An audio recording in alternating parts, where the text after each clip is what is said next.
তো hello guys, তো কেমন আছো তোমরা? আশা করি অনেক অনেক ভালো আছো। তো আমি এখন বাইরে ঘুরে বেড়াচ্ছি। এই দেখো, এই ফুল, এইটা ফুল আর এইটা ফুটছে। তারপরে এই দেখো গোলাপ ফুলটা ফুটছে, সুন্দর দেখতে গোলাপ ফুলটাও আমি এসব রেখে যাই। তো যেতে যেতে দেখো এগুলো কালোর সাথে এটা হলুদ।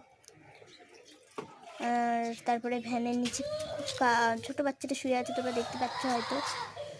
তো খুব সুন্দর বাচ্চা, কিন্তু খুব শয়তানি করে, জানো তো। তারপরে ওকেও রেখে চলে যাচ্ছি, আমি ঘরে চলে যাচ্ছি ধীরে ধীরে। আমি উড়ে বেড়াচ্ছি, আবার লাফিয়ে নিচে চলে এসেছি। এটা তো শুধু একটা প্র্যাঙ্ক ছিল, শুধু একটা প্র্যাঙ্ক ছিল। তো ওখানে এই পেঁপে গাছটা আমাদের, এই পেঁপে গাছটা আমাদের। তো টাটা, এখন সাবস্ক্রাইব করে দাও আর লাইক করে দাও। তো টাটা।